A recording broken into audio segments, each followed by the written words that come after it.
We have intern answer. There we go. We didn't have audio. Welcome into the Press Row Show, the #1 rated pregame show here from Wells Fargo Center, emanating from this beautiful building that they just spent $400+ million renovating. There are people up on the top level. They're walking through the sportsbook, which remains nameless. They don't sponsor us. They don't get the plug. But we're all the way up in the sportsbook. You can come find us. We are, of course, joined by a special guest. I'm going to let Anthony over here do the intro. But thank you for finding us. Thank you for welcoming us into your phone, into your home, wherever you're at. Remember, let people know about the Press Row Show. We're available on YouTube, Twitter, and Facebook.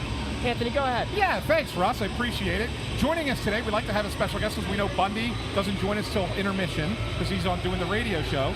Today, we brought in Jeff Neiburg from the Philadelphia Inquirer. Jeff, thanks for joining us, man. Thanks for having me. I am indeed not Bundy. I am much shorter than you, Anthony. Yeah, thanks for having me. And he's much taller than me. I look small next to Bundy, yeah, right? He's a big guy. Now I'm the big guy on the show. I'm not Bundy. I did not play in the NHL either, so there's that. This is good to know. Good to know. That's awesome. Well, Jeff, thanks for joining us. I would love having you on, and I know that this is not something that's going to be a long-term gig for you, but at least in the temporary, short-term, you've been covering this team. You've been around them since training camp, right? Yep. Or maybe just before. A lot of things to talk about today. A lot of things people are discussing on Twitter. Let's get to the first one, which is the roster change. The Flyers have sent defenseman Emil Andre back down to the Phantoms, and a lot of people thought that maybe, if he's going to get sent down, one of the other prospect-y type defensemen like Ronnie Attard or Adam Ginning would be called up.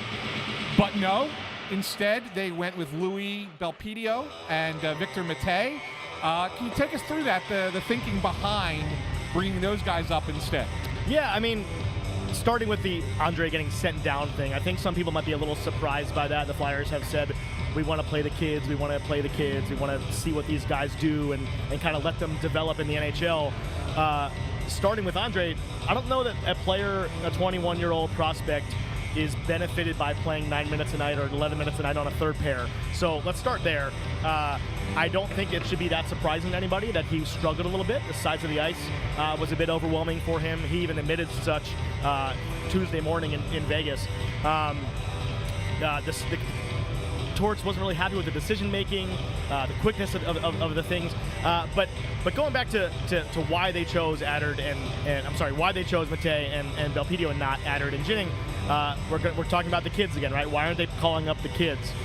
Torts was pretty honest this morning when he said their play in Lehigh Valley did not warrant a call-up. And you want an organization who's kind of merit-based. You want them to reward players who are playing well. I think it sends the wrong message to Attard and Ginning that if you weren't playing up to the level that we expect you to play at in the minors, you don't get called up. Belpedio and Mete, according to Lappy's discussions with the front office, were playing well enough. They get called up, and I know some people might. Russ raises his eyebrows. He might not agree with that line of thinking, but that's where the Flyers are at right now. I think we need to call this what it is. Do it. They want to send Emil Andre down, and they wanted to keep the other two down because they want them to play meaningful minutes at the AHL level. Yeah. And let's not forget that they've called this a rebuild many times over. This team has looked competitive. This team has looked better than expected. I'm not saying that they're looking to tank early in the season. That's not something they're going to do. But it certainly doesn't hurt to have a little bit of inexperience on the blue line. I don't see anything else other than that. I genuinely think that is their mindset now, is to have the three that are down there playing the significant minutes, and they're just going to rotate. The two that got called up, Belpedio and Mete, they don't matter in the grand scheme of things. Could they perhaps come up and show that they're better than expected? It's possible.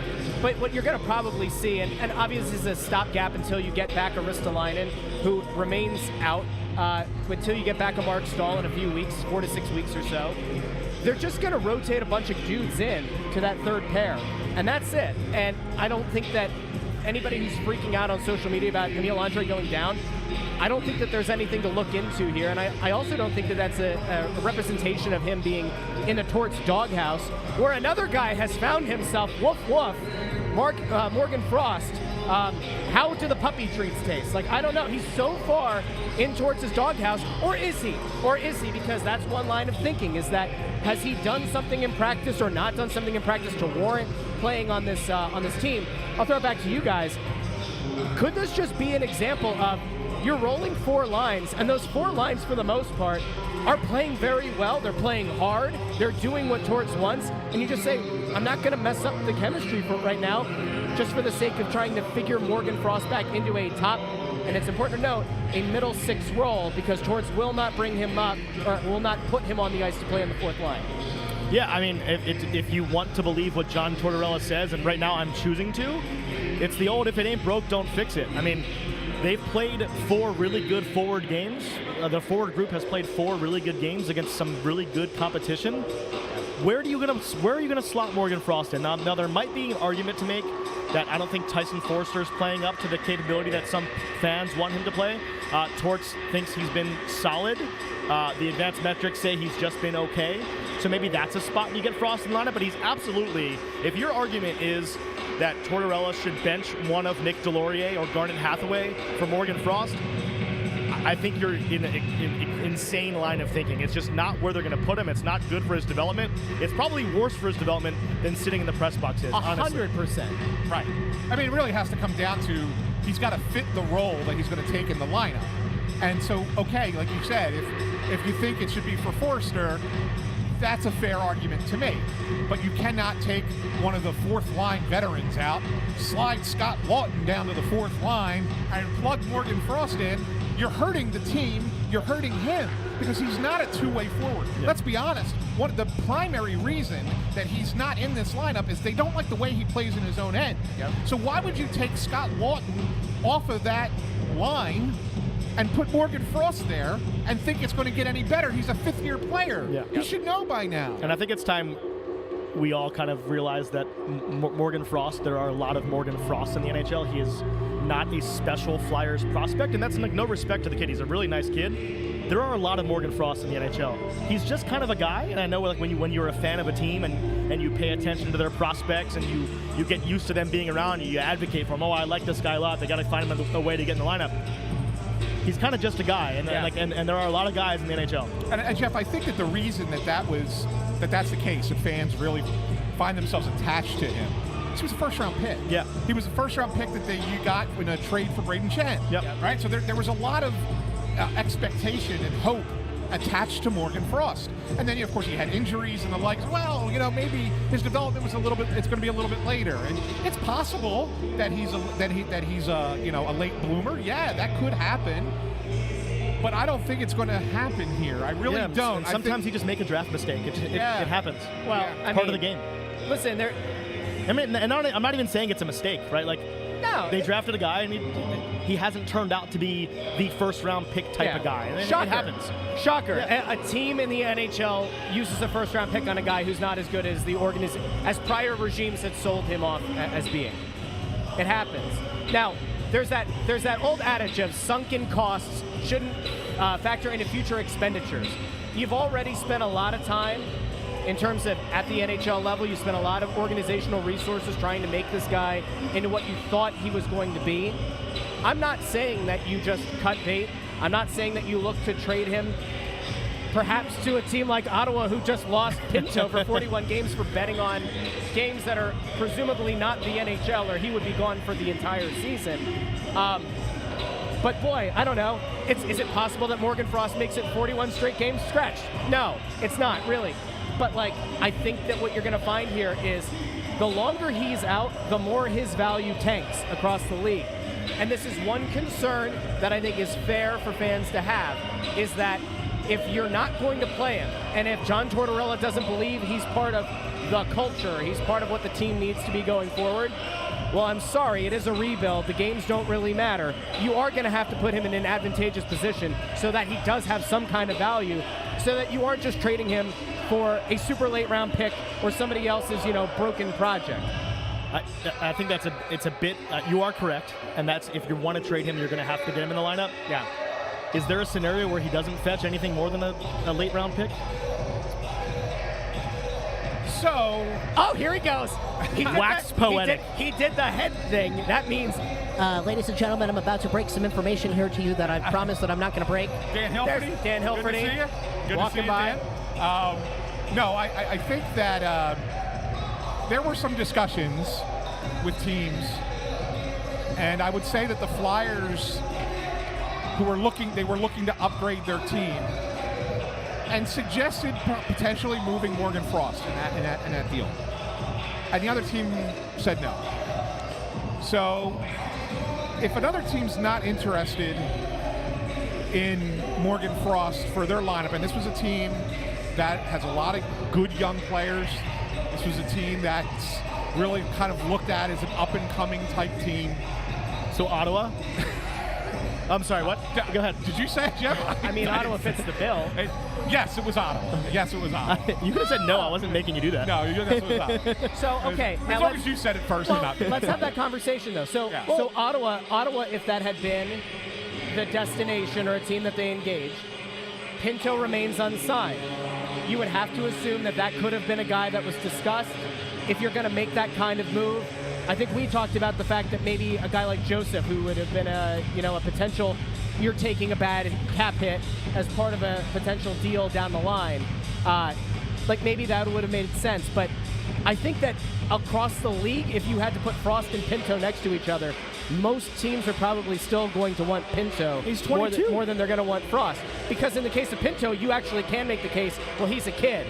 Morgan Frost is, 25 now? Yeah. Which doesn't mean he's not a kid. No, but in the he's a fifth year, like you said earlier, he's not a second-year prospect we're talking about. The guy's been in the NHL for 5 years. And he doesn't fit the timeline. I mean, in terms of like where his contract is going to come up and what you hope he's going to turn into and all that, Morgan Frost isn't going to be a top-line center. He doesn't fit. He just doesn't. I saw somebody in the comments, I'm going to pull this one up, with a real belief. It's Raza Ahmed says, Frost will be a point-per-game player on another team. The talent is there. Yes, he will, on an AHL team. Stop it. No, I think that there is a possibility. Point per game. It's not going to happen here. But there is a possibility that a player like Morgan Frost needs that change of scenery to become that point per game type of player. I don't think he's that good. I don't think he's an 82-point-a-season guy. But can he be a 50-point player, a 55, 60-point player? And a point per game. I think he can be. We are broadcasting from an unnamed sportsbook sponsored location. I will take the under on him ever being an 82-point player. I think you're right. And here's the other way that you look at this. You say, okay, on bad teams, somebody has to score the points. That's how you get these guys across the league who have inflated values that go off to better teams and then they underperform. Why? Because on a bad team, somebody has to rack up the points. Frost still hasn't done that. He did it sort of for a half of a season last year. But like at some point you have to look, and again, you when look the games didn't matter. I was just about to say. And when they didn't have Couturier, they didn't have Atkinson. There was like... was just about to say. Yep. So like he's had, for the most part, every potential advantageous situation he could be in without having, I don't know, like, sure, if you say, we're going to play Morgan Frost as the 1C, and we're going to put 2 elite wings for him. No team's going to do that. There's no playoff team. There's no Stanley Cup contender who's going to do that. So, okay, that one hypothetical out of the way, he's been given every chance to succeed. Again, I still think he's going to end up back on the ice. Because if you're Danny Briere, if you're Keith Jones, you look at it and you say, all right, if he doesn't fit, we do have to showcase him. We do have to make him have some kind of value. And if 5 games turns into 10, his value, which might have already been low, is going to be practically non-existent. So I mean, we could be wasting breath here. I mean, they play just an okay game tonight. He's playing Saturday. Yeah. If there's anybody in that forward group who's a tweener that doesn't have a great game today, he's playing Saturday. Yep. This can't go on forever. They're just not going to do that. Did Torts address this with you guys today? To address the length of this? Yeah. No, but we talked about it with him in Vegas on Monday. Okay. And it was, it was the old, if it's not broke, don't fix a thing. It's what Torts went back to. It's like, these guys are playing well. I haven't seen a spot for him to get into the lineup, and I'm not going to put him in a spot where he doesn't belong. Yeah. Well, and they're not going to break up the scenario where you put Lawton down on the 4th line. Yeah. That line's been really darn good. Garnet Hathaway's had a ton of scoring chances. Delaurier's been mixing it up. He was physical as all heck in that first period against Vegas, against a team that was big. It kind of set the tone for them in the first period there. They're still. Let's get one thing straight. When they're on the ice tonight, when they're on the ice in Vegas, they're trying to win a hockey game. Yeah. And putting Morgan Frost in the lineup instead of one of those wingers does not help them win a hockey game. It's that simple. And there's another thing here too, where you say, yes, you want to play the kids, and they've talked about playing the kids. If you're not going to break up that fourth line, which Tortorella's not going to do, then it's going to actively cost a Tyson Forster or potentially a Bobby Brink a spot on the team. And it ain't going to be Brink. Yeah. So it's Forster. Now, I want you to, fans out there, do a little bit of introspection. Ooh, okay? Ooh. Introspection. Introspection. Listen to Today's word of the day is introspection. What does that mean? So I want everybody to think about this. If you had to choose, and yes, you have to choose. There's no fence sitting here. If you had to choose between giving these minutes and these important, NHL reps to Tyson Forster, who you presume is going to be a long-term piece of this puzzle, or Morgan Frost, which one is it going to be? Drop it in the comments below if you're on YouTube or if you're on Facebook. Oh, Mr. Joy. Mr. Joy. I didn't leave the classroom to have people call me Mr. Joy. Yes. Can I say Tyson Forster? Oh, we've got one All right, for we've got Tyson one vote. Forster. Jeff, where are you going? It's Tyson Forster. Tyson Forster. Intern Andrew, Forster or Frost? Forster. Forster. He did a little bit of fence sitting. Hold on. He knew he couldn't sit on the fence. I'm gonna look for people as they go by, because that's the beauty of the Press Row show. This guy doesn't know. Yeah. Who do you want to see play more, Forster or Frost? I just got into hockey, so I'm saying Forster. Forster. See, That's a guy another that vote just for got into Forster. hockey, he says Another vote he for already Forster. he knew the right answer. Another vote. He knew the right answer. It's unanimous up here at the sports book that remains unnamed because they don't sponsor the show. He said Forster sounds like a better name. He's not wrong. I Frost agree. might have a more appropriate hockey name given Frost and Ice. I don't know if you need me to explain that one to you. Yep. But Forster just an overall better name. I will say though, Frost, his game has gone the coldest of anybody on this. Oh, now that was a bad pun. That's good. All right. Hey, Yeah, so 4 kids. I mean, That was like a dad joke. it certainly was. You don't. As these comments are coming up, it's mostly Forster. We do have a couple of Frosts. I just want to be honest and transparent. We did not pay any of the people who just offered their opinions. We did not pull up the Forster family. You as sound like a somebody magician who's like, I got nothing up my sleeves, but you know that they still are doing something that you're not paying attention to. said. Okay, let's take this to one other place. Uh-oh. Go ahead. There have been good veteran players on this team who have bounced back in a big way. Sean Couturier has played very, very good hockey. Cam Atkinson has found the back of the net 4 times. He looks like he's getting better and better with every game. He's looking like he's starting to loosen up. He's getting back into the flow. I've been impressed, especially with Atkinson, just in that it's hard to find the scoring touch. Jeff, have you been more impressed by the return of Atkinson or Couturier? Couturier. The longer layoff to me is why he gets my vote. Yeah. Coming back from 2 back surgeries, Sure. to look like the old Coots, and you could maybe say he doesn't look exactly like the old Coots. Really darn impressive. Out there playing big minutes in big situations, taking big face-offs. Super impressive. I mean, obviously, getting a neck surgery and coming back from that like Atkinson has is a feat in itself. I've just been slightly more impressed by how Couturier has come back and just been the Coots of old. And I think, obviously, we see what he kind of means in the win-loss department. I know, they started strong last year. Yeah. It was more just a product of Carter Hart playing well. This year, the underlying metrics and, the eye test is there. They look good, right? Yeah. In the games that they're playing well and winning. And a lot of that is because Sean Couturier is back to being a really elite two-way center. Now they have him. They have Noah Cates. They've got 2 lines with a pretty elite two-way center on it. So that's a long way of saying I'm more impressed by Sean Couturier. Sorry for taking so much time. Anthony, over to you. No, it's great. It was great. A couple of people are saying, you know, Atkinson's got off to such a good start. Trade him, and then you can put Frost back in the lineup. Oh, yay. That's so exciting. And, well, I get it, right? But it's also not the time of year to trade players. Yeah, I mean, everybody loves their team right now. Who's looking for Cam Atkinson?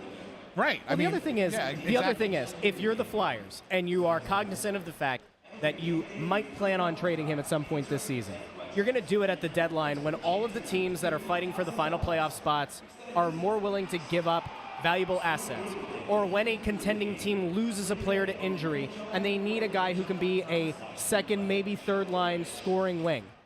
You don't do it now. There's no team that's desperate enough right now to give you what you might want. Now, we talked about this over on Snow the Goalie, the Only Flyers podcast, wherever you get your podcasts, about the possibility of an Atkinson trade. Could you get a late first-round pick? And as of right now, you can't. But when you get closer to the deadline maybe you could at the and you get deadline. the desperation, it's entirely possible. And by the way, I'm not saying that the Flyers are going to actively look to trade him. We had Jonesy on the show a few weeks ago. Jonesy kind of said, like, no.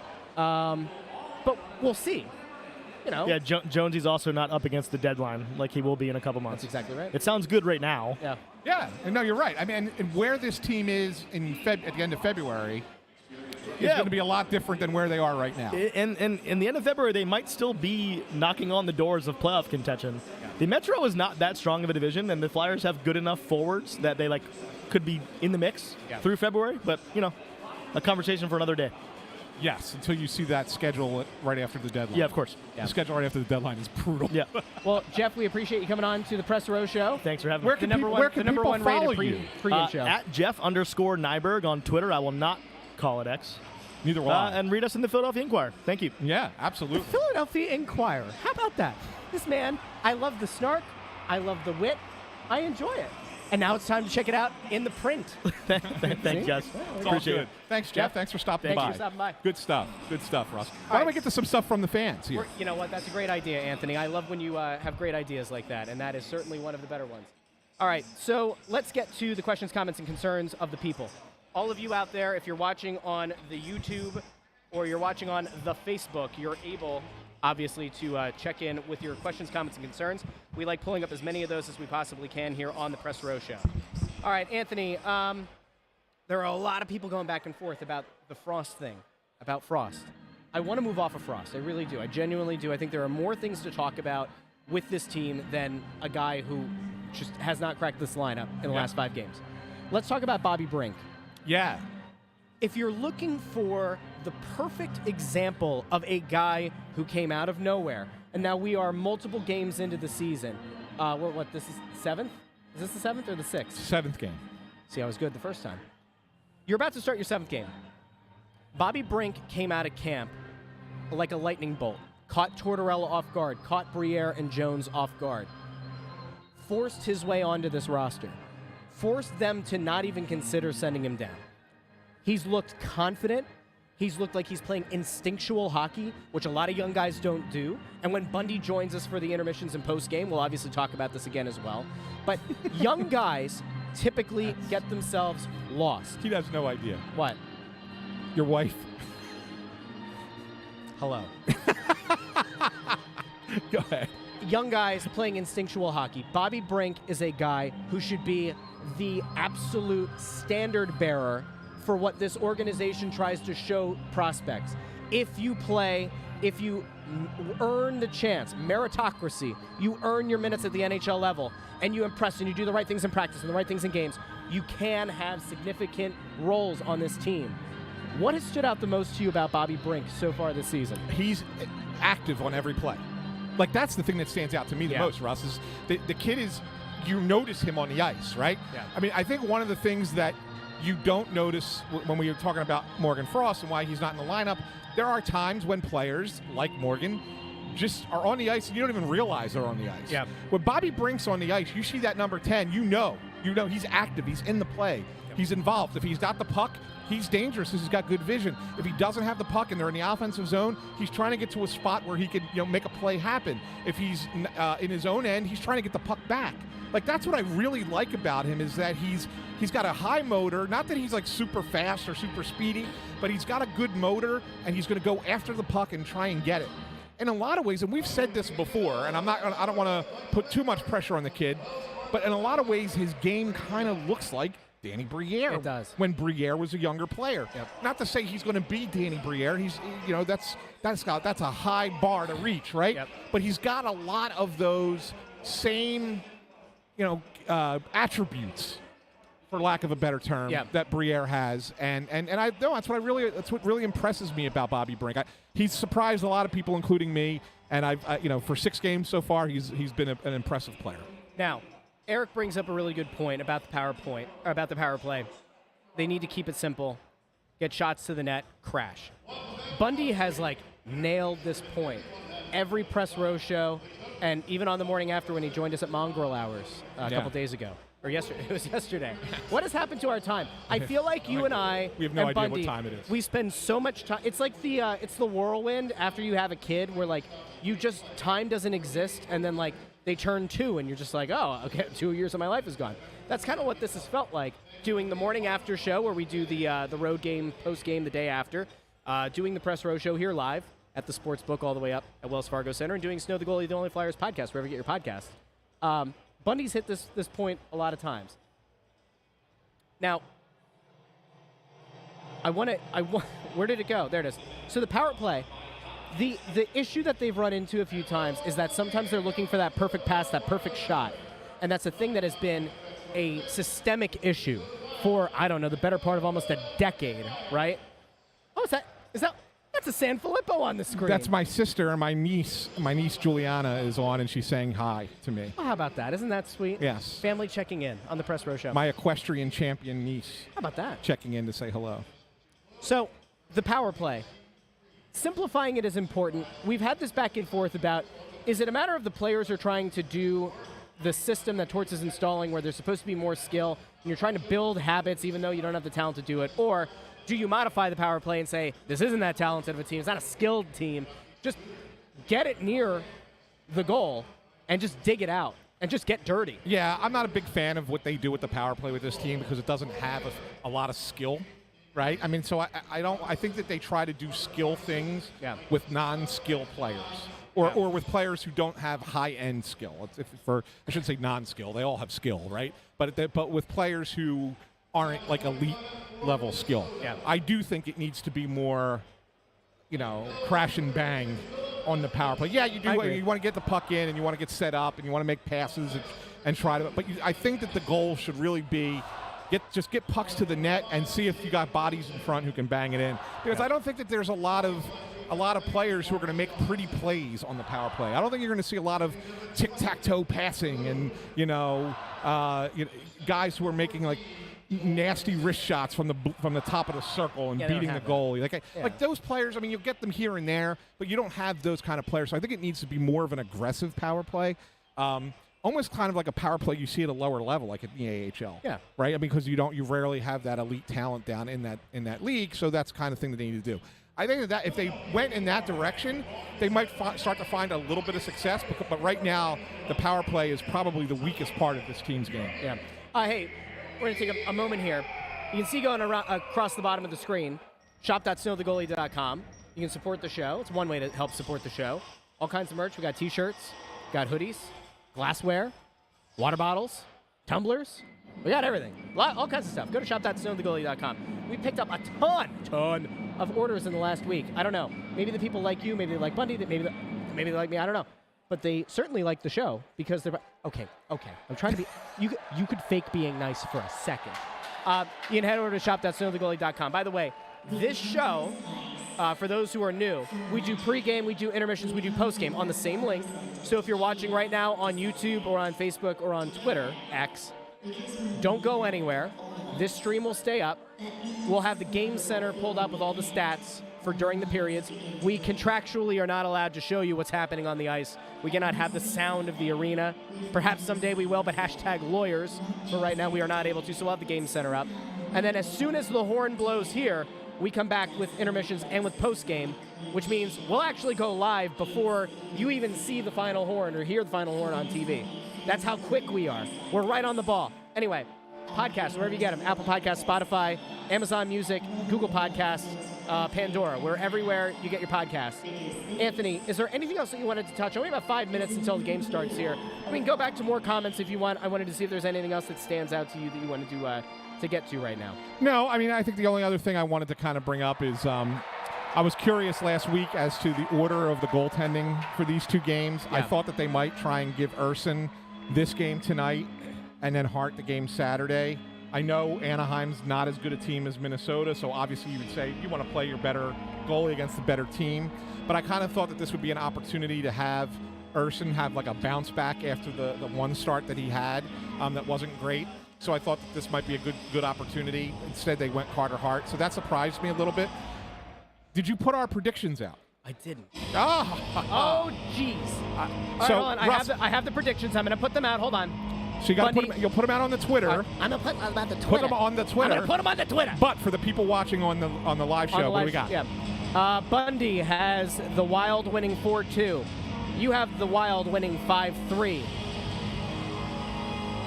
Here we go. I have your team, your town, your Philadelphia Flyers winning 4-3 in overtime. This is the moment I draw a level in our unofficial predictions. I take the lead. Two things. Yeah. Two things. One, intern Andrew's mom predict the Flyers win 3-2. Okay. So she's on your side. She's a great lady. I've never met her, but she's a great lady. She's a fantastic lady. I believe it. Fantastic. I believe it. Hell of a singer, by the way. Wow, okay. Phenomenal. Where singer. are you going with this? There's a reason you're in last place in the standings. I'm behind you by 2 points. Yes. 2 points. So you need the Listen, score to be correct. They got some to home catch cooking. Me. They got home cooking. Not only do the today. Flyers have to win, but they have to win by the exact final score for you to catch me. That's fine. It's All a right. long season. I don't know if you're aware of this. There are 82 games. Yeah, I'm aware. Now, I could play it safe. I could continue to pick the same thing that you pick and then eventually go when I really believe it. But Minnesota, I'm going to tell you why the Flyers are going to beat Minnesota. There's a guy who used to run this team who loved players from Minnesota. And just to stick it to that man, the Philadelphia Flyers are going to win 4-3 in overtime. That's why. I don't hate the state of Minnesota. I think it's really nice. I think their accents are kind of cute and funny. But Oh, go see Gophers, eh? well, let me tell you something there, Mr. Fowler. Okay? We're going to go out there and have a nice little hockey game. All right. There are a lot of people. By the way, got a lot of people. Beaker says the Flyers are going to win 8-0. But, that's neither here nor there. I didn't pull that one up. Oh, there we go. The music with the Russ rants was awesome. See that?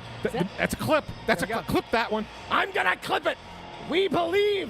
And it cut in there the say, what is it from the movie where with Russell Crowe, where they're Braveheart? where the screaming. Today they agree. Yes, that's it. But they'll never take our freedom. Right? Is that what you wanted? That's what I wanted. That's what you wanted? You can put that in. Clip that in with it. Yes. They can take our prospects. They can take Morgan Frost's time, but they'll never take our freedom. All right, I'm done. Good. I don't know if I Good. like that Good. Good. Get it out of your system. All right, yeah, I feel okay about it. A big thank you to everybody who checked in. Do us a favor. If you're watching on YouTube, hit that little like button. Hit the little thumbs up, okay? And the other responsibility that you have now as a viewer, as a listener of Snow the Goalie, Only Flyers podcast on the Press Row Show, is to share this with 2 other Flyers fans in your life. So if you watched and you're like, hey, I know there's a TV pregame show or intermissions. I know that radio does it. But you're like, these gents are very engaging, and they pull up the comments on the screen, and we enjoy what they say, and sometimes they do stupid voices.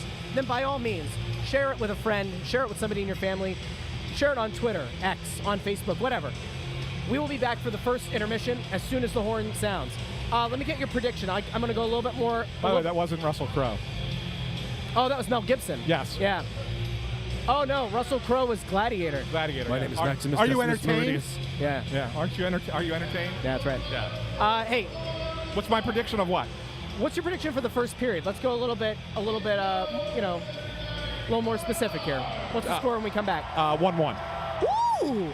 1-0 Flyers after 1. No, 2-1 Minnesota after 1. But the Torts team is going to be better conditioned, and they're going to do better in the second period and the third. All right. All right. We will be back for the first intermission, as I mentioned. As soon as the first period starts, this stream will change to Game Center, where we'll have all the stats. So if you don't have ESPN Plus and you can't figure out how to find the game, Follow us on Twitter. We'll keep you updated. We'll keep you updated, But and the leave Game the screen Center up. will be up here on the screen. So thank you, everybody. We'll talk to you in the first intermission. Let's roll out here with a little bit of fun technology, shall we? Let's shall. Here we go.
Oh yes, ladies and gentlemen, welcome into the Press Row Show.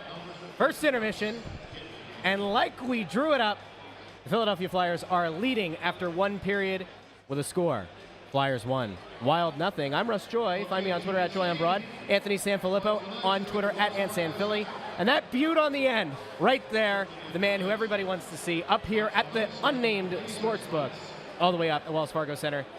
Bundy, Chris Therien on Twitter at CTherien6. Bundy, awesome to have you here with us. Great to be here, guys. As per usual. Bundy, let's go right to you. What did you see in that first period from your team, your town, your Philadelphia Flyers, that led them to this lead?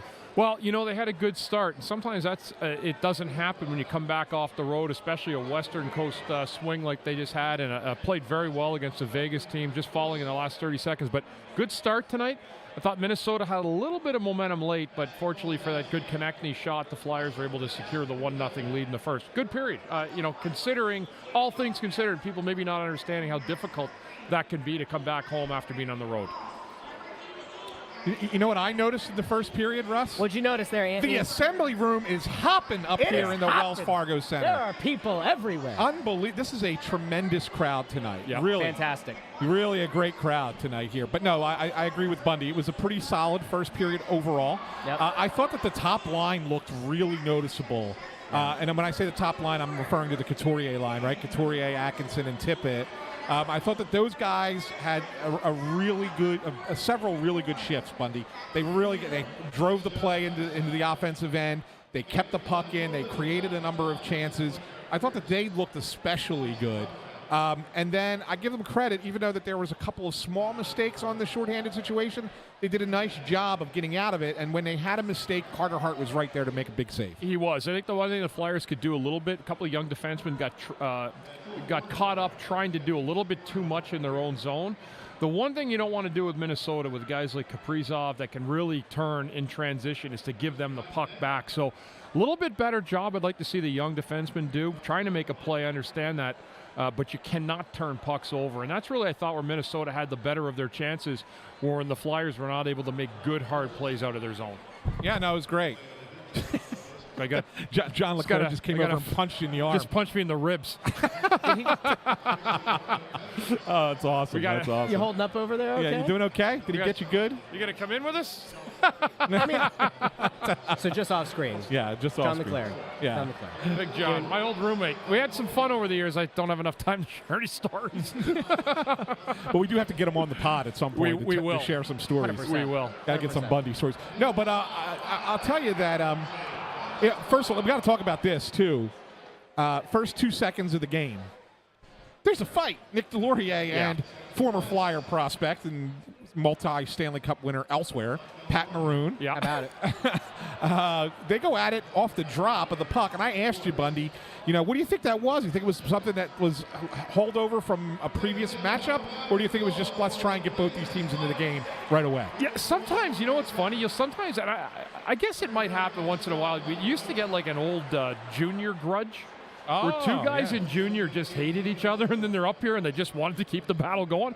Sometimes stuff like that was set up in warm-up. Yeah. And I don't want to say, because they've really done a good job avoiding the staged fights, right, in the NHL. They didn't want that. They wanted the emotional battle when it happened and playing into what it was. But that, to me, I remember they had a little chit-chat last year when Maroon was on Tampa still. Yeah. This, to me, at 2 seconds in, clearly looks like that was staged in warm-up. That's my guess. Yeah. That's my guess. Well, I mean, also because, especially if you think let's say they had a history. Yeah. How do they know that they're going to be out there first shift of the game? That's where I think it was set on the ice, because I went back and said, hey, the coaches, hey, we want to start tonight. We got something planned. And the other thing, too, and this is something guys like that would think of, hey, if all it is a fight to start the game, what a better way to get the fans into it. Yeah. Like, you could have seen Delorier say, hey, look, can I fight you? Like, go with me early. Let's get the fans into this thing. And you know what? And that's one of those appreciation fights where each guy's like, hey, that's really cool. Go to the box, serve your five, and get out and play hockey and let the game take its form. Well, and you mentioned the fans, and it kind of goes without saying, and I do wonder how this is coming across on TV if you're able to find the game on ESPN+. This is the biggest crowd that has been in this arena since the start of the season. Now, I get this is the first time they haven't been up against a Phillies game. I get that. But it's not just the upper level. It's not just the lower level. This assembly row all the way up. Yeah, Like hopping. I mean, like there are maybe 5 empty seats up here. Well, I'll be honest with you, and that's why Big John LeClaire, right? He's a different walk around the concourse than me. Yeah. I think Big John, when he walked out, he realized, I got a lot of fans up here. Maybe I better get back to the press box. He just wanted to come over and say hi to his 3 buddies over here. But listen, it's packed up here, and it's jamming, like Anthony said. And last week, and it was because of the Phillies, right? Like there's a certain allowance everybody has to go to these sporting events, and that's an expensive one. Sure. But they've come back and rebounded. And you know what, guys? The one thing I love really is the fact that the Flyers have earned this crowd here tonight. Yeah. They haven't come out like 1-4, and they've competed. They've been in every game. And that's what these people want to see. They want to see the rebuild moving forward. They want to see who's worthy of staying. And I think and a lot of young guys are starting to take shape and form. Guys that had been out are playing well from last year, and guys that had played well last year continue to do so. Blue line's a bit younger. There were a few breakdowns, but for the most part, they've held relatively well. They've given up a few opportunities that you probably don't want to have set up against Carter Hart. Hart kind of stood on his head on a few near breakaway opportunities. Have you seen anything from this defensive core tonight that makes you think that things could go sideways in the second, or do they seem like they're at least positionally sound at this point? I mean, look, they didn't give up a goal, right? So I think that you sit there and say, hey, job well done, at least well enough. Can there still be improvement? Yes, there could be improvements. There were a couple, like I said, of mistakes that were made in their own end. And there was a stretch of time, probably, I'd say, from about the 8-9 minute mark of the period till about the 13-minute mark of the period, 14-minute mark of the period. That also included the Minnesota power play, where the ice was tilted again in the Flyers' end. And you sit there and say, they got to do a better job in their own end. They can't keep having this happen. Hart can't keep saving their bacon. But the first 8-9 minutes of the game was all Flyers, and then the last 5 minutes of the game was all Flyers. So I think that you kind of take the good with the bad in that period and say it was okay, could have been better, but it could have been a heck of a lot worse too. I agree. They had the start they wanted. The penalty kind of derailed a little bit of that. The Konechny penalty gave Minnesota some offensive production, and then they carried some of that 5-on-5. But again, Flyers with the lead, and you can't complain about a 1-0 lead against a team that played as well as Minnesota last game. And the Flyers, as I said, coming off a really late night a couple nights ago, getting back and then right back in the swing of it again. Let's focus on defense a little bit more. Travis Sanheim is a guy who we knew from Jump Street was going to be somebody that was going to get a lot of attention, a lot of spotlight, kind of assumes the role as the team's #1 defenseman with the offseason move of Ivan Provorov. You've got Cam York out there. We haven't talked about Cam York a lot through the first 6 games of the season. We didn't really talk about him that much during the preseason. Bundy, in the past, you've mentioned that with young players, especially defensemen, sometimes not mentioning those guys is a good thing. It's a good sign.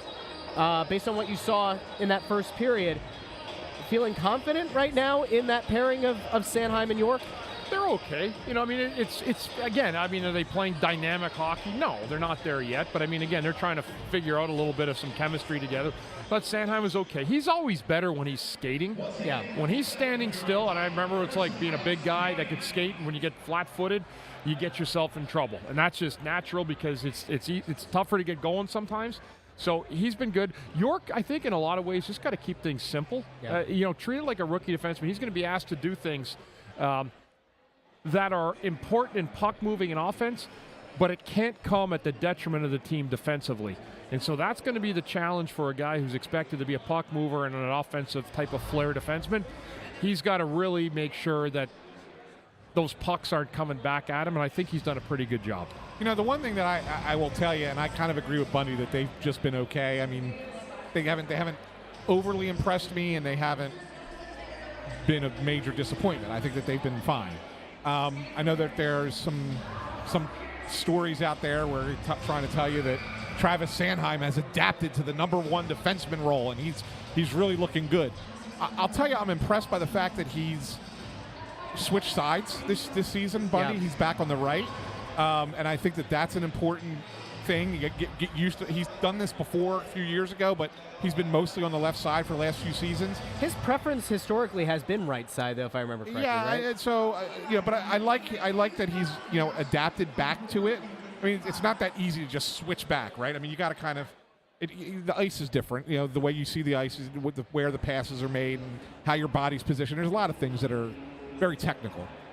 So I like that. I like that he's done that. But I'm not ready to just sit there and go, oh, yeah, number one defenseman. Yeah, he's we Victor got Hedman. him. Yeah, right. Like, I mean, come on. Yeah. We got him, boys. Come on.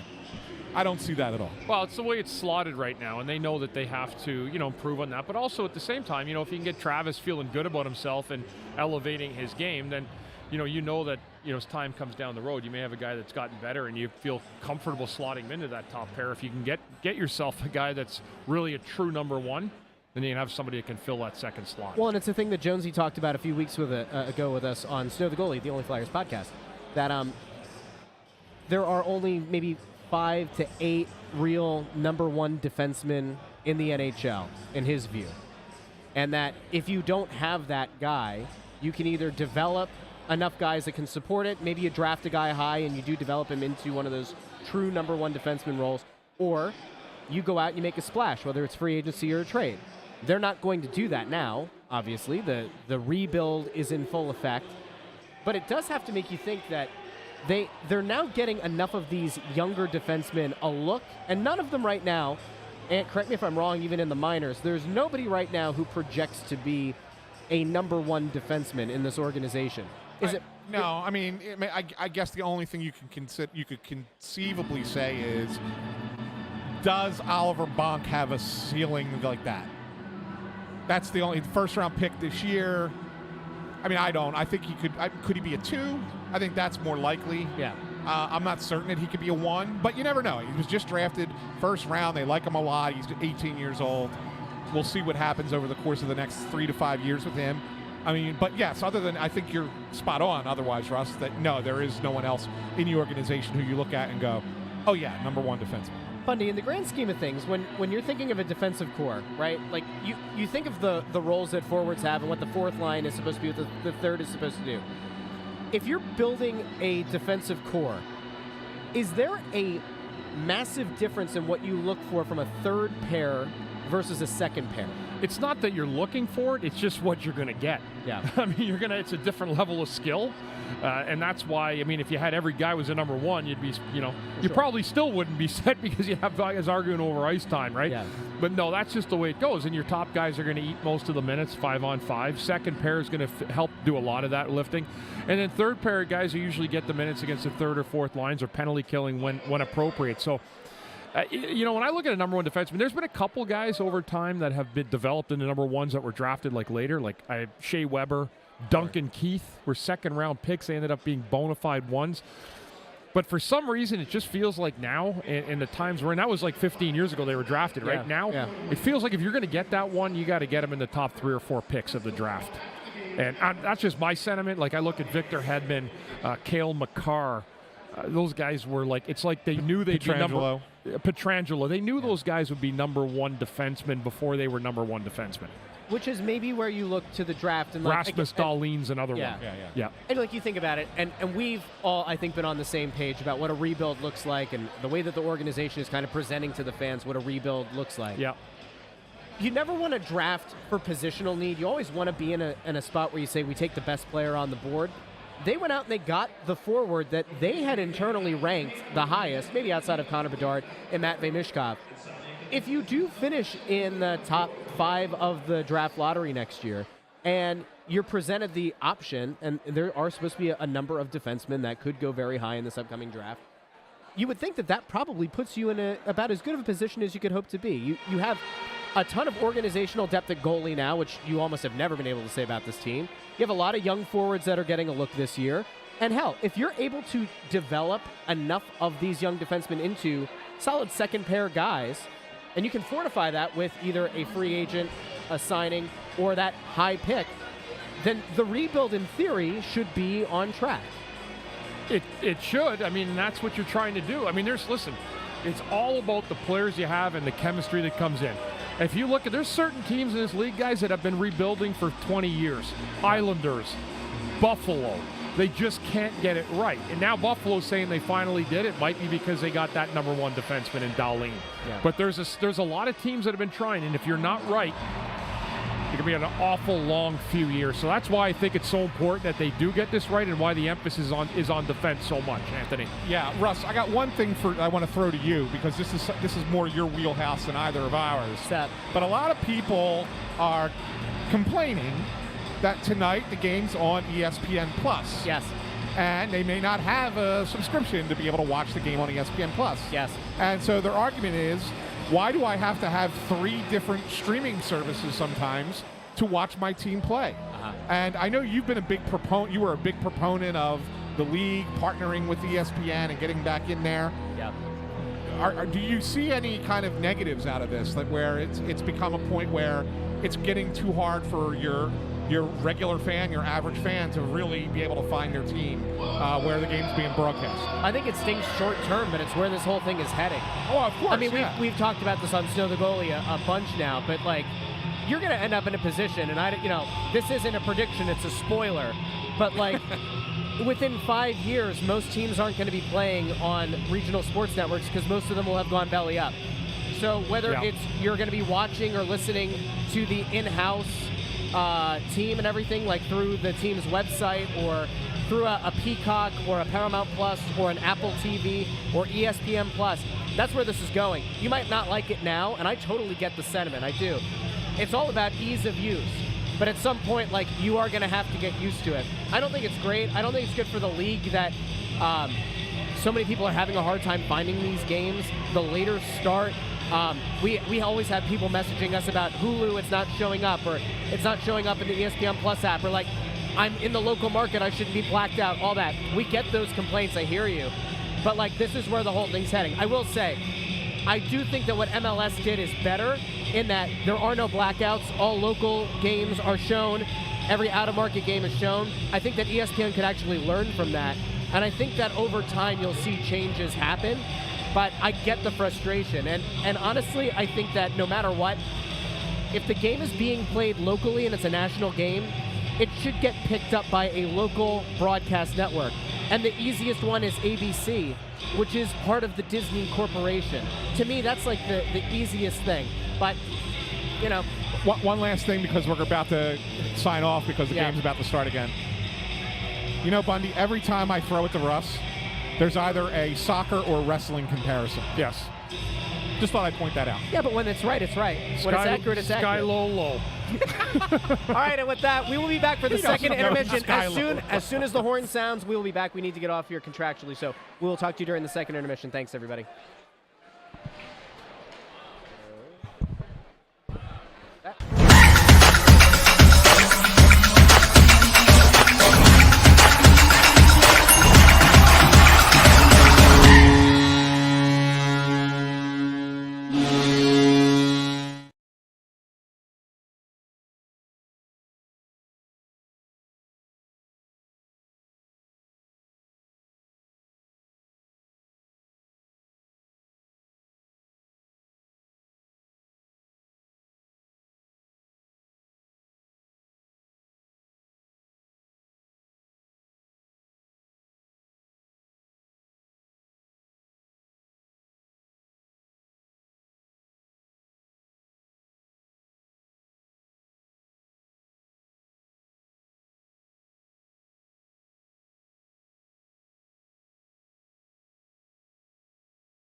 ladies and gentlemen.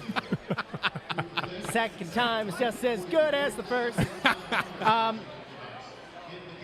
I don't want to say I was right because the game's not over, and I know Bundy always likes to go back to, hey, it's only 40 minutes, it's a 60-minute game, I get it. But the Flyers are up 3-0 after 2 periods, and most notably, we had people in the comments predicting the Bobby Brink goal. And because we are the #1 intermission pregame and postgame show this side of the Mississippi, I think it's fair that we pull up those comments right now. Pull them up, Russell. Pull them up. You promotion animal, you. Listen, be nice. All right, when was that? 8:23. By the way, there are a lot of people who comment on the video while the periods are going on. We have the game center up. Yeah. And I think that's really cool. I think it's really sweet, and I appreciate people doing that. All right, here we go. It's right here. This one was by Brian Crail at 8:23. I need a Bobby Brink goal more than I need oxygen. Good news for you, Brian. Now you can breathe. Now you can breathe. Bobby Yes. Brink scored his first NHL goal. So you can breathe. You can breathe, and I think that's great. And Rob Greeley, he was the other one, right? Rob Greeley at 8:27 as I try to pull it up here. It was here, 27. Rob Greeley. There it is. You're so good at this, Russ. I've got a feeling that tonight's the night Brink gets his first. So Rob Greeley, you were correct. Well, a great job by both of them. And what I would have done as far as the introduction, unlike Russ, who wants to self-promote, I would have said that, hey, on the pregame show, we discussed 2 things. We discussed more than 2 things, but there were 2 things specifically that we discussed that came to fruition in that period, Bundy. And the first thing that we talked about was, I'll say the second thing we talked about was Bobby Brink, what we like about him. And one of the things I was saying about him is every shift he plays like his hair's on fire in the sense that he's always noticeable. He's always in the play, always either he has the puck on his stick trying to make something happen, or if he doesn't, he's trying to get to an area where he can be an effective player. And it turns out on his goal, he comes to the front of the net, gets to the front, puck gets on his stick, turnaround shot, goal. And that's what I really like about him. And since the beginning of the year and even in the preseason, the thing that I think he's done well is his knack and ability to get into the gray areas, to those areas that you're going to have to pay a price in, where goals are scored, where there's loose puck battles available. And he does it with poise. So, again, this is still a young guy finding his way in the league. Goals will come. Great for him to see that tonight on that power play, but he's played really well. Probably could easily have 3 goals right now. But he does a lot of the things well in a hockey game that will give him an opportunity to score goals, and he will score plenty more goals. And the other thing we talked about pregame was the power play. It was, we kind of looked at it and said, one of the things that this power play needs to do, because it doesn't have those high-end skill players, is it needs to just get the shots, do simple things, get shots to the net, and try and get your goals from right in front. Like, just get some bodies in front, look for rebounds, and just try and put them in the net. Yeah, the power play goal they score, win a face, get into the zone, get set up, get it over to Atkinson, shot on goal, Couturier gets the rebound, puts it in the net. It was very simple in its setup, but when you don't have those high-end skill players, that's what you got to do to be successful, and they were. They are, and that's exactly why hockey, over the long haul, without super skilled players like a Colorado, like they're going to have nights where it's not their night. Maybe tonight, watching Pittsburgh beating Colorado 3-0. Right. But what happens is with a team like that is that their skill can take over some games, and they're going to garner more wins than losses because they have the opportunity to make those tic-tac plays. The Flyers are playing a super smart type of style of hockey because they know for the most part that they're going to have to execute, and that's what's beautiful about hockey. It doesn't have to be tic-tac-toe. You can score goals in other ways. You may not fill the net with it, but with the way the Flyers are playing right now, coming at you with 4 lines, when you get an opportunity to go on the power play and do things simple, it goes right back to the way you've been playing 5-on-5, and they did the same thing on their power play. They've played really, really smart hockey. And again, tonight, Minnesota caught them flat at times. Thought Minnesota's had some ups and downs in this game, but the Flyers really poured it on that second period. There's a comment here by Timeout. Love the bench and Torts giving Bobby the love after the goal. We know that John Tortorella has built up a reputation for being tough, especially on young players. It seems like Bobby Brink is his kind of player. Last year, the guy that seemed to be in his good graces was Owen Tippett. And Noah Cates more so than Owen Tippett. And now you have Brink, looks like he's thriving under Tortorella, and you're seeing I would say more of a public acknowledgement, both to the media and then tonight on the bench with Brink. Let's get to one of the young guys that we've seen over the last few games not really be a huge impact player, which is Tyson Forster. You guys see anything out of him in the second period that makes you feel like, all right, maybe he's kind of getting back into the swing of things? Could have scored, right? Had a chance in front. Yes. He's been okay. Yeah. And I mean, again, if we're going to talk about young guys, like Brink really has been making a difference. Like you're like, wow, this guy's been an impact. Yeah. Forster's been out there, but I haven't seen him take the strides that maybe they think he's taken or he's going to take. I haven't seen it yet. And Yeah, I agree. I mean, I thought that I pointed it out. Like, how did he miss that shot? He was right in front and had an open net to kind of shoot at, and just put it right into the goalie's pads. And I was like, there's a chance for a kid that's needs that goal to get it, and he just didn't get it. And I agree. He's been okay. He's not been terrible. Like, oh my God, I got to pull him out of the lineup. He's so bad. But he's not made himself noticeable in a positive way, so that you sit there and go, oh, I feel comfortable keeping him in this lineup game in, game out. I think that he's still kind of on that borderline of, is he the next guy that comes out of the lineup? Just given the fact that guys progress at their own rate and Brink has burst onto the scene, I don't necessarily know if that means that, like, are we not being overly critical of Forster's play, but does the breakout of Brink and to the level that he's broken out, is that kind of skewing the perception of what Forster is and what he's been so far? Or I think that Forster, to me, is a guy that they had their heart set on back in July. And I don't think anybody was going to really talk them out of that. Yeah. Brink wasn't that guy, but he came in, and you're always looking for something in camp. Like, there's like, oh, wow, this guy's just been incredible in camp, and he played well.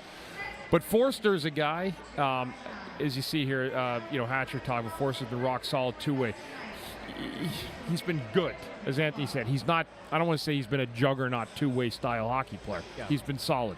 But what happens is that's to me what went on, is that they were just totally head set on Forster in the summer from what they'd seen and heard, and they were going to let him play regardless.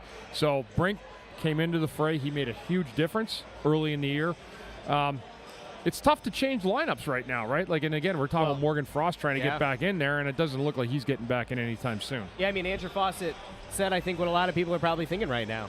I guess Frost never gets back in the lineup. Obviously, at some point, he will get back in.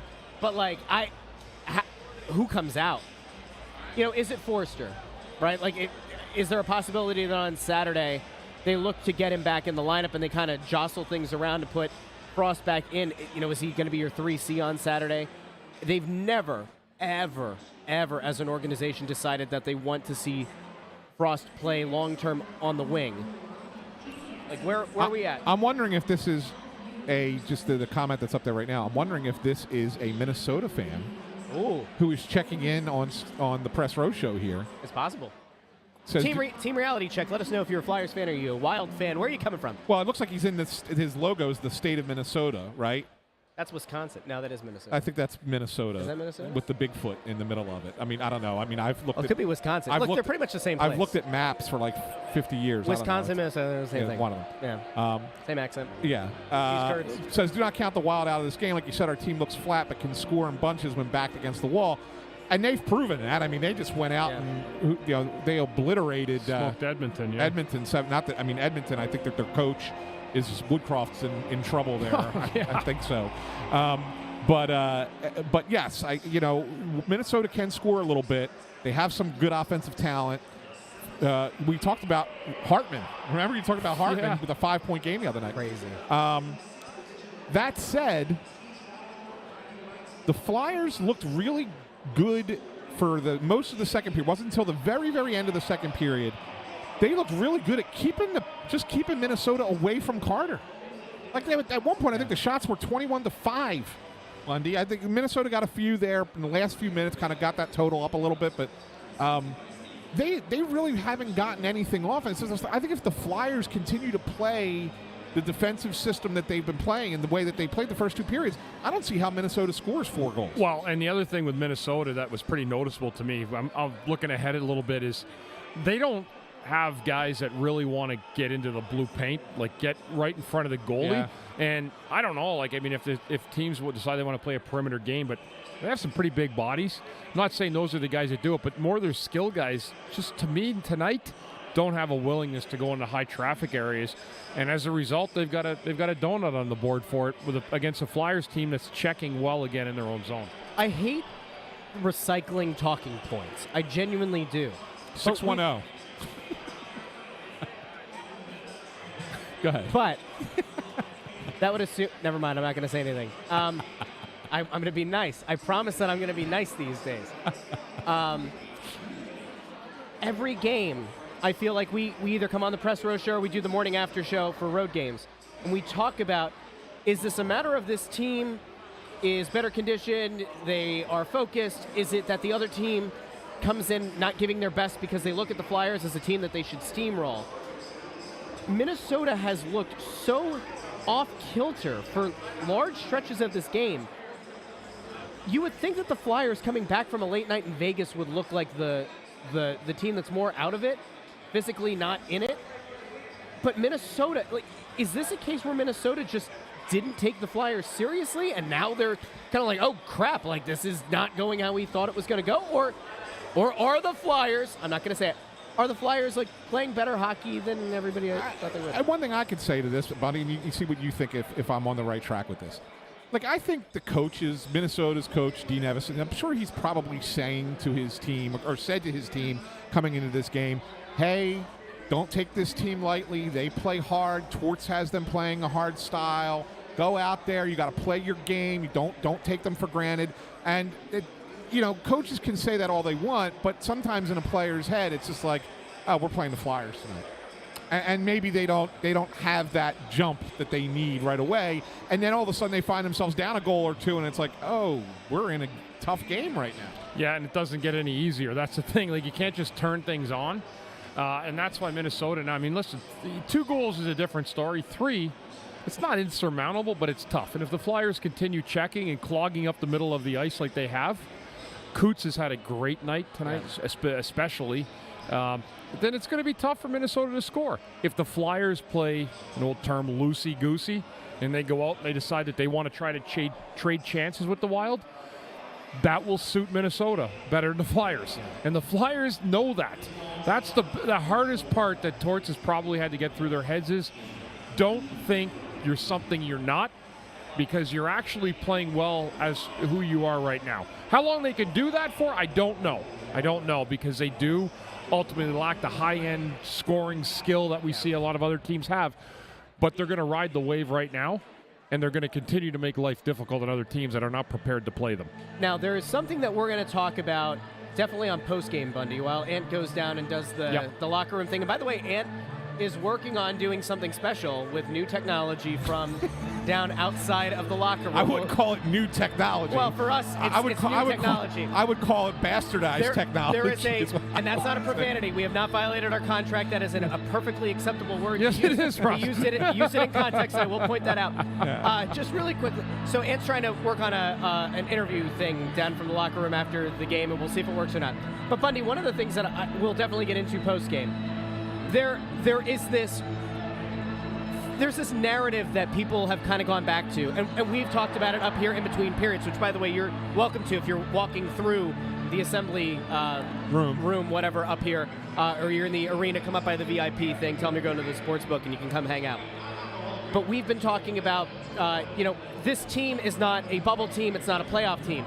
I did say, is there a chance that with Sean Couturier and Cam Atkinson playing the way they are, is there a chance that this team is better than we thought? Not that they're going to be a playoff contender, but you look at 5-1 last year, and then you look at what the start has been so far this year. I kind of think that the team is more real. Like, what we're seeing here is more real than last year. Last year felt like fool's gold through 6 games. This feels a little bit more earned. I'm going to tell you one thing I do know. How the Flyers are playing and competing is a very, very difficult way to play. It's hard it's taxing. Over 82 games, Yes, it's hard to play that way. because that's what they're pouring in every night to try to get a good, solid result. It's very, very hard to play the way they are playing, and they are doing it masterfully right now. Right, and that's what, and I think that's what you got to think about there, Russ. Yeah. Yes, is the team. Look, you want to see progression from the team from one year to the next, and I believe you're seeing progression from where they were last season to where they are at the moment. But I don't think that we should get too far ahead of over our skis. Because of what Bundy just said. You can't play this hard, this well, 82 games in a year. It's not possible. Especially without the high-end talent. I think what ends up happening is you have games where hard work beats talent, right? We always hear that's a very hockey coach. Hard work beats talent when talent doesn't work. That's correct. Right. Yeah. And I think that so maybe you're getting a little bit of that. Yeah. But I don't think that that's going to be the case night in, night out. The Flyers are going to have their bad nights, and they may have bad runs of games. Just happens to be right now that they're pretty locked into playing the way they're playing, and that's good for them. Hey, there was a comment here, not this one, because this mentions somebody that I refuse to acknowledge in the comment. Not Andrew. We appreciate Andrew with the comment there. But Mr. Twister says the show is infinitely better than any intermission reports. Thanks, guys.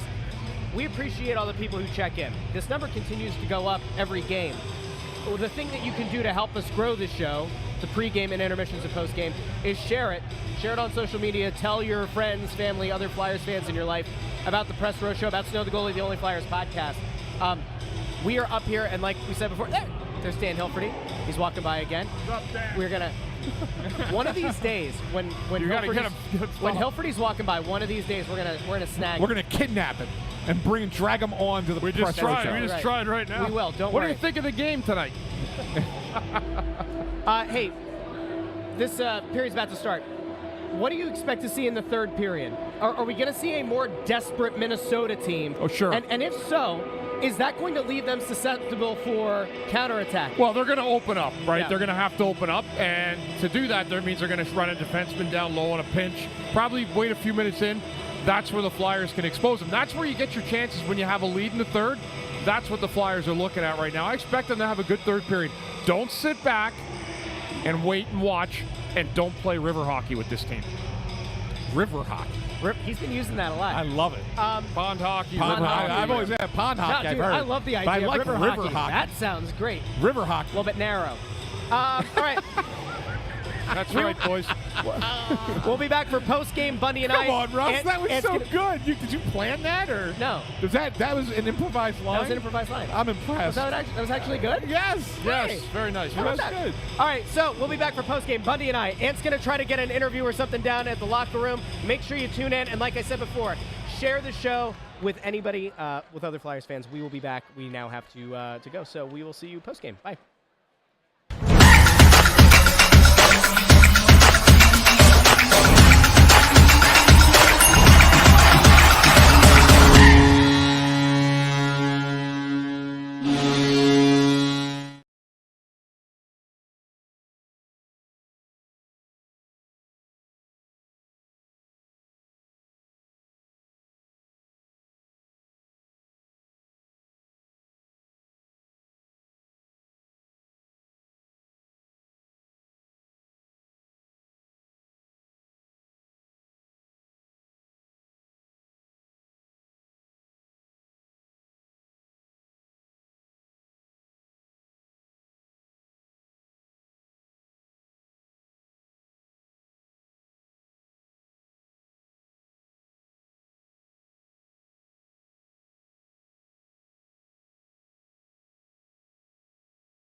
Oh, yes! Ladies and gentlemen, it's just how he drew it up. I will point out, I'm the only one who picked the Flyers to win. I have now pulled into within 1 point of Anthony in our unofficial scoring. The 3 stars are being announced right now. Sean Couturier, Travis Sanheim. Who's going to be number 1? Got to be Bobby Brink. Got to be Bobby Brink. Ladies and gentlemen, the Bobby Brink game. I think we can officially call it the Bobby Brink game. The breakout. The Breakout game. The breakout. The breakout game. Well, anyway, welcome into the Press Row Show post-game. That's Bundy. I'm Russ. Anthony has decided that he's going to try to use technology from the bowels of the Wells Fargo Center. We'll see if it works later. He's trying to procure a player for a post-game interview. We'll see if he succeeds. Taking our technology to new heights here tonight on the post-game show. By the way, we have another camera that apparently we're going to have for Saturday's game. Oh, wow. It's not going to, have like the laggy thing. Yeah. So we'll see. Okay. We'll see if it works. But in the meantime, we can talk about the game that just happened. And the Flyers, look, I think that we talked during the second intermission about what could happen, what could go wrong for the Flyers in the third. And the big thing that you pointed to was Minnesota was going to play desperate hockey, but in doing so, they were going to leave themselves open for potential chances going the other way. And that pretty much played out to a T in that third period. It did, and I think the Flyers did exactly what we said they didn't want to do. We knew Minnesota would have a push in the early third and come out, probably got reamed by their coach, and they said, it's time to wake up, boys. Yeah. They scored 2 quick goals. But what's impressive is the fact that the Flyers were able to respond in this hockey game tonight and really come back. I mean, when you're down 3-2 and you see the way the Flyers played, this assembly room was awesome tonight. It's unbelievable. So what I love, though, is they responded again, right? Yeah. Down 3-2, they're up 3-2, and then all of a sudden Minnesota with a lot of momentum, and that Owen Tippett gets a breakaway, makes it 4-2, and the Flyers really never look back. Brink gets another one. Travis Sanheim makes it 6-2 Flyers, and that's the final in the game. Brink, yes, first star, no-brainer. Yep. He's been all around it all year, and it's just a matter of him really capitalizing, getting to the net, and he did that tonight, rewarded for it. He's a player, and he certainly has shined brightly in the young Flyer season. He's a guy that you got now as a real asset, and you want to continue to watch his development, see how he does. Yeah. We want to get to some of the questions, comments, and concerns because we had some people predict. We had people predict last intermission who was going to score, or 2 intermissions ago. And then we had this. Cliff checked in at 9:21, said Tippett's the next to score, his first of the season, then Forster. Got the Tippett goal. That was impressive. Hunter Mikos right after that said, I think Tippett or Tyson get their first goal of the season in the third. And then I think during the run of play, we had another commenter check in. And where's he at? Right here. Tip needs one by ML Krzyzewski. So let us know, all of you wonderful people out there listening to the show. Good to see guys get goals, because what it is, we said this before, when a winger or a guy's not scoring, it can really weigh on a player, no matter how your team is playing. So it's good to see guys that have been around it capitalize tonight finally and score goals their first of the season. So that's a big thing. Yeah. We got a lot of people checking in here. I want to make sure, and it's funny, nobody can see this, but right now we have the behind the scenes of it's not only Anthony down there right now, it's intern Andrew, who is going to try to make this technology thing work, a potential interview at some point. And we get to see the behind the scenes. I'm looking at feet right now, which is not what we're looking for. We'll see. At least they got shoes on. That's it. We don't need Rex Ryan checking in on the stream, do we? He likes those big toes. Let's see. This is something that I saw a bunch of people commenting about during. It is kind of cool. We had people on the live stream during the intermissions, during the run of play, where we had the game center up, people who couldn't access the ESPN stream, so they were following the stats. And there was a really good conversation going on, especially on YouTube between people. But Tom Meissner brings this up. To think Briere was going to give Sanheim away, thank you, Krug. This goes back to that failed trade with St. Louis about Torrey Krug coming to the Flyers, Sanheim going out there before the no movement clause kicked in. Yeah. And when you think back to a season ago when Sanheim got that massive deal from the former president of Hockey Ops here, that we all kind of gave a sideways glance at, Krug vetoed the deal, and now you see the way that Sanheim's playing, and we mentioned before, he's not a bona fide number one, but he certainly looks more confident. He looks like the guy he did two and a half seasons ago. Gets a nice goal there in the third. Certainly going to be something he can build confidence on. What I like about Sanheim is the fact that he responded. And, I mean, anybody that went through kind of the summer he went through told him that, listen, we're trying to move you, and you have to be totally honest with the guy. But he's responded well. He's played good hockey here early in the year. It's not been perfect, but it's been good. And the Flyers, as a result, I mean, they're playing good hockey right now, and he's been a big part of it. You just need somebody to calm things down. And listen, they don't have a lot of other guys back there that, except for Ristolainen, who's been in the lineup. He's been out hurt, so that gives Sanheim an opportunity, I think, to step up and take charge a little bit and say, whatever happened in summer, fine, but I'm going to prove to you guys that I'm a good player, that I'm worthy of being here, and that I'm going to prove to you that you made the wrong call. And so that's all you can do. All he can do is go play hockey, be a good player, be a good teammate. And it certainly appears that he's done that from the get-go.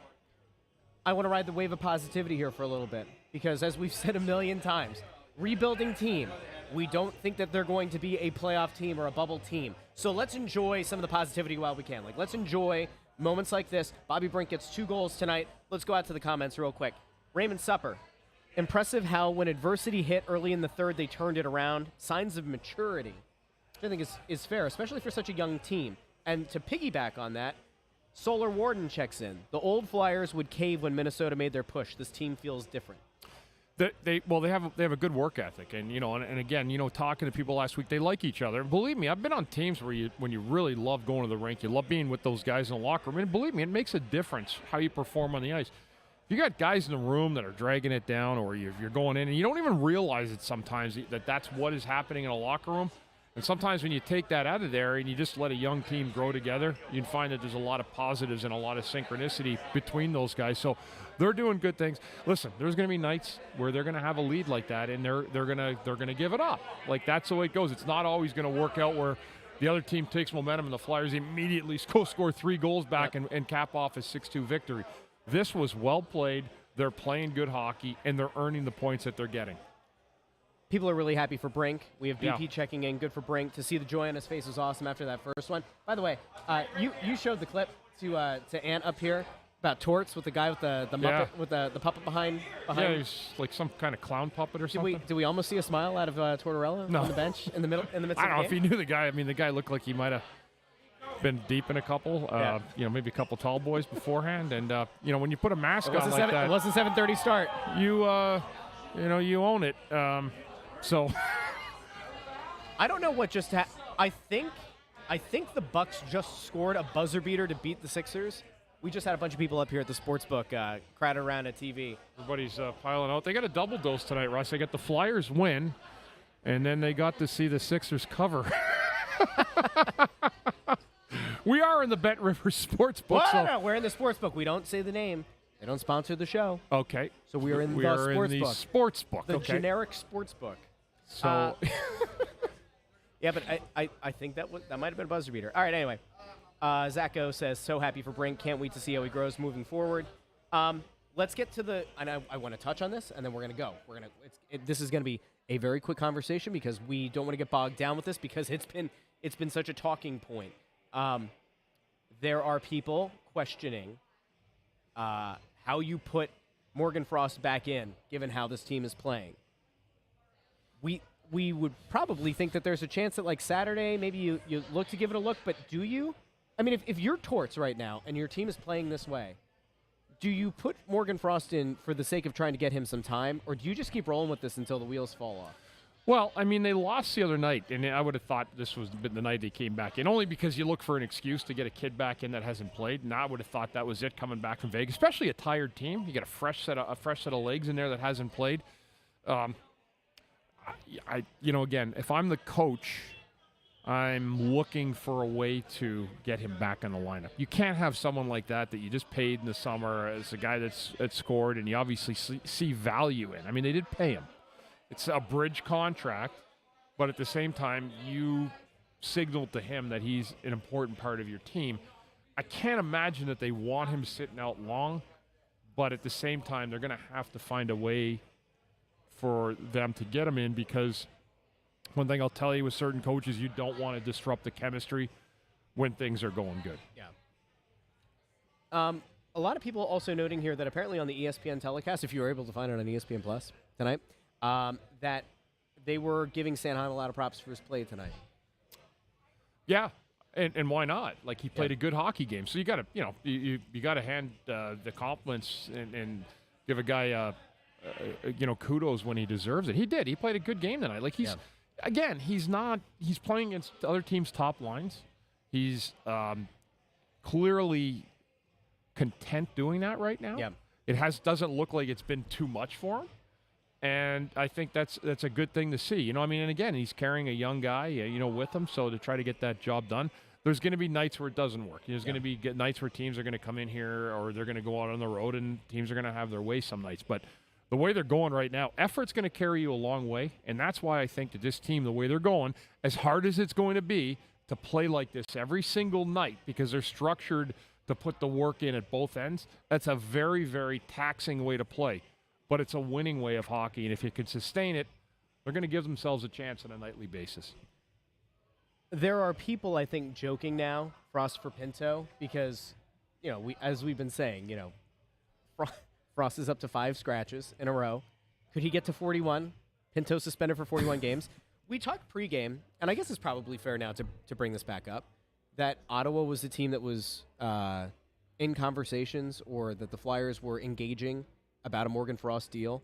And at the time, if you remember a few weeks ago when there were rumors around a Pinto and around Joseph, that Joseph would be the salary that could potentially get moved in a deal, and there was a thought, and I think it's probably fair to say now, could the Flyers have looked to maybe trade an asset along with a Morgan Frost for a guy like Pinto, who's 22, who's somebody that I think across the league, if you probably gave every GM a vote, at least 90% of them would probably take Pinto over Frost. Pinto suspended 41 games. Very strange scenario there, by the way. Facts are still coming out about it. Looks like he was not betting on hockey, which is obviously important. I think if he had been, he would have been out for the rest of the year, if not given a much more severe ban. Half the season, though, is something. I just don't know where you go with Frost. I don't know where you go with him at this point. They're obviously, like, again, I don't know how much of this was baked into the cake going into the season. I don't know. To me, it looks like, in a lot of ways, however they discuss player personnel, it looks and it sure seems like Morgan Frost was always the outsider. Yeah. Even though they paid him because they knew they had an asset, he scored. They did take a long time to sign him. In fairness, like that contract. They took a long time to sign Cates too, though. Yeah, that's true. So I mean, again, you get a new GM in there, and you're trying to make sure you're doing your due diligence, with Danny. So they took their time getting guys signed, and that's okay. That's fine. That's the way negotiations go sometimes, and till both sides reach a party where they're happy on both sides. So that got done. But I think I saw one comment in there. For us, for Pinto, it's a safe bet. That's pretty good. Where's that one out there? We are not making a joke of the severity of a player betting on games as we sit in the sports. By the way, I will point out, there was somebody who pointed out that a little bit of hypocrisy around that. It's disgusting of hypocrisy. About, Pinto gets himself suspended for 41 games for betting on sports, reportedly not the NHL. But he's playing on a team where there's a logo of a sports betting company on the helmet. This is like, and we will eventually get into this, I think, on the regular show on So the Goalie, the Only Flyers podcast. We'll talk about this at some point. But there is something has to happen. Something has to break at some point with one of these leagues with, like, 10 NFL players are suspended. Yeah, like, this is going to continue to happen. And every sports league now has multiple sports betting partners. Yes, well, that's okay. So, I don't want to change the subject because we're talking about the great Flyer win tonight. But great win. Young guys do dumb things. Yes. All right. And when you're 21 or 22 and you got a pretty healthy bank account, you're going to look for competition away from the rink. Yep. That's why so many guys gambled. That's why Michael Jordan would bet $1,000 a hole or $10,000 a hole in golf, or so the story goes, because it's a competition thing. Yeah. I don't think it's it, but obviously with this situation, I hope if he's got an issue, get help. The league seems certainly determined to lay out that 41-game suspension. And then they said he didn't bet on hockey, but there had to be something that they knew and dug into. Yeah. And so, I don't know the situation. It's bizarre. It's Ottawa. Yeah. Yeah. My hometown. But yeah, it's a really bizarre situation, and I just don't know what to make of it. But as I was saying, the amount of partnerships that these sports leagues have with these gambling companies, I mean, it's just insanity, right? I mean, it's all over the place. So, you're seeing it, you're getting brainwashed with the thoughts and looking at it, and, it's part of what it is. I want to let people know, because we've now reached the highest number that we've had so far tonight on live stream. Stick around, because the rumor is that Anthony SanFilippo has gotten quite the interview.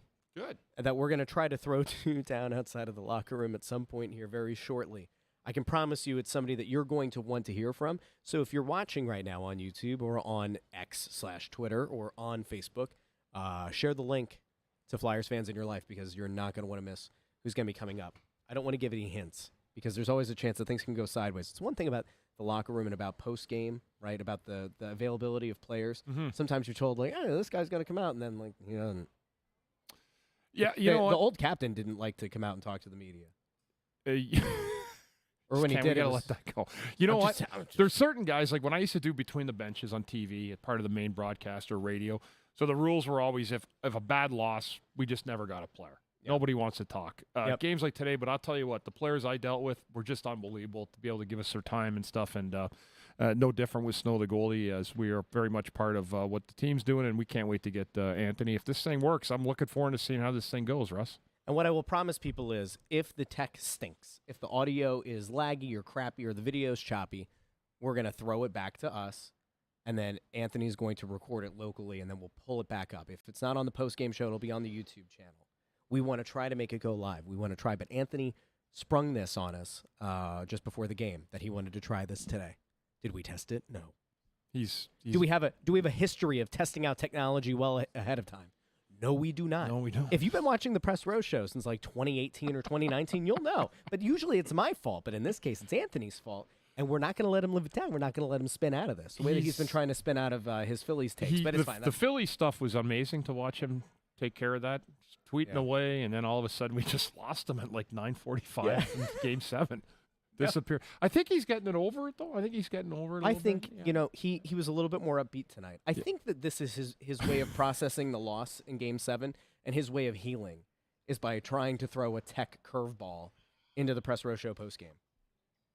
Look at him. You guys can't see it right now. I don't want to pull it up because of where he's at right now, but like he looks like he's thrilled. He's checking his phone. He's trying to look like a Schefter, right? Like he's getting his last minute breaks here. He is. So we are waiting for Anthony. But you know what? Again, when you just go back, Russ, this is the team, the way they're playing. And again, when you look at the way the Flyers are set up. Oh, it looks like he might be ready. He's going? Okay.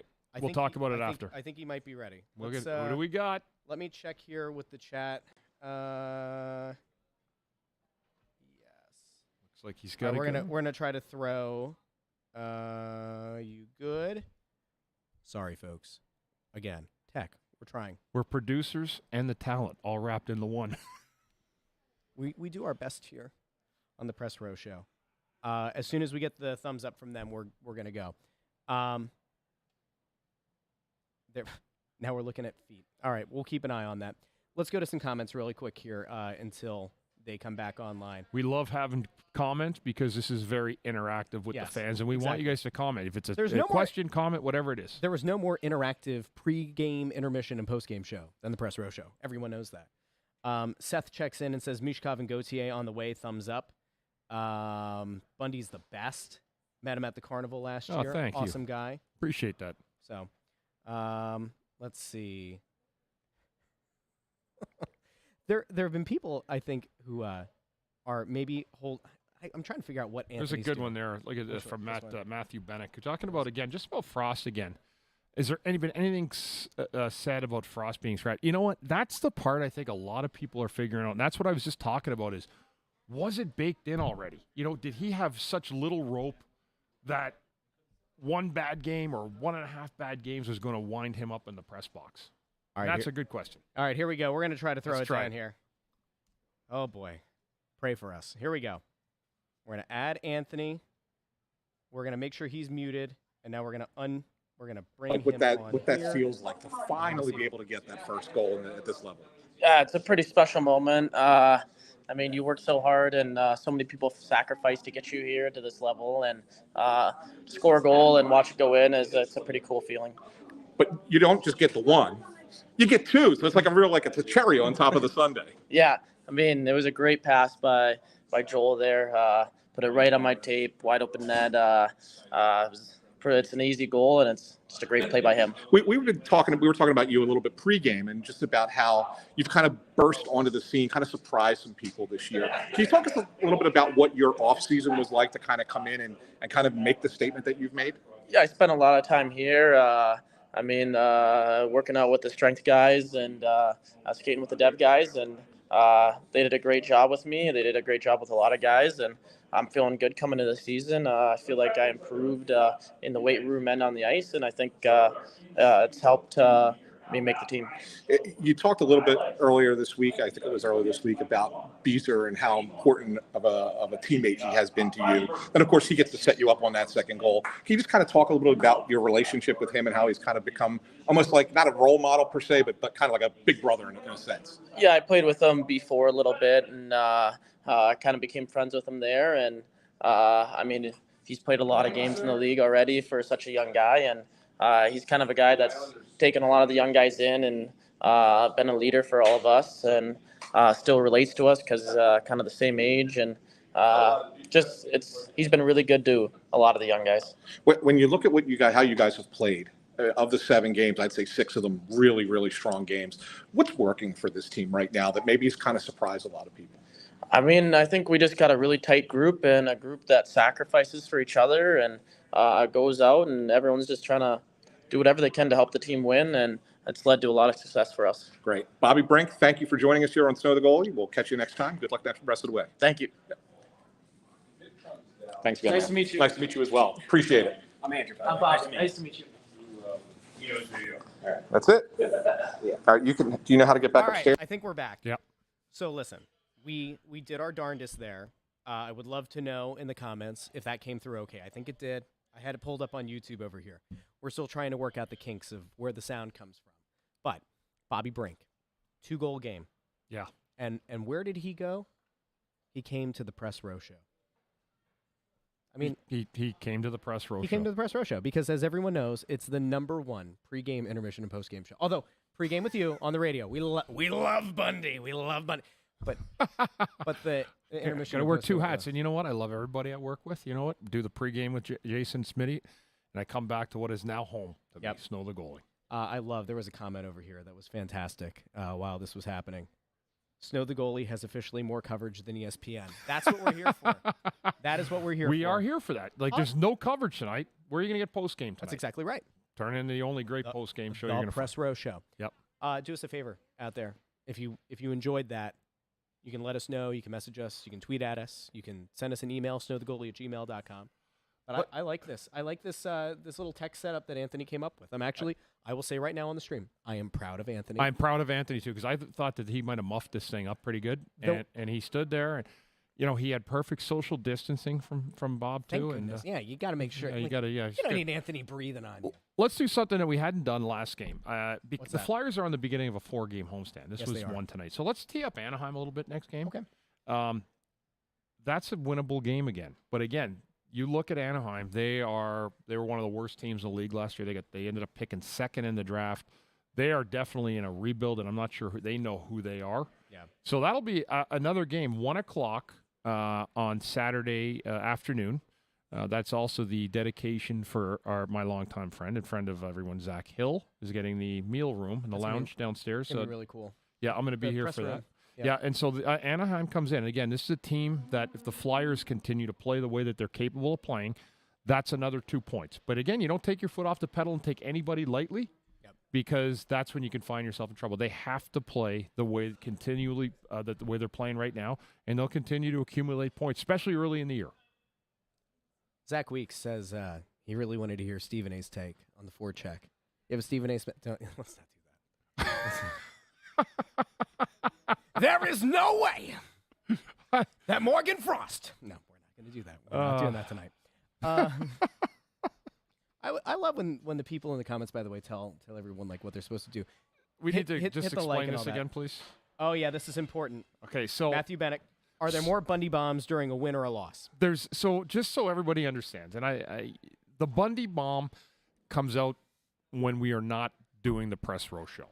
Yes. If that makes any sense, because we are, technically we're a professional brand representing the team for post games and Snow the goalie. So the Bundy bomb will usually always be part of the main thing as long as sure. I can get ticked off enough at something and throw it out there. We have beautiful language in our contract, in our partnership with the Flyers. We do. That allows us to maintain the same level of decorum and language and hilarity that we've always grown accustomed to providing. Yes. But the press row show is the one where they said, please just don't.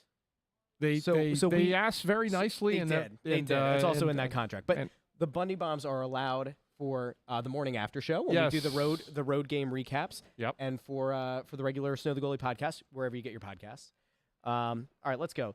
Lee Carasso checks in. We love Lee. Lee's Lee C, who leaves a new Apple podcast review after every episode. Awesome. Thank you, I don't Lee. know if that screws up the algorithm. Lee, we might have to talk at some point. If I find out that actually hurts us in Apple Podcasts, you can send us an email. But for now, you keep doing you, honey boo-boo. ML says, better than most Eagles press conferences audio. Look at that. Look at us. Besides the podcast already being the best in Philly, this show and format are working toward the same stature. I appreciate that. Thank you. We do, Tom. You rock. All you beautiful people. The Buttes. Do we just start calling the Snow the Goalie listeners the Buttes? We could do that. I think we could. They are great listeners, and they're up here packed. And what's funny is I played here a long time, like almost 12 years, long time in this town.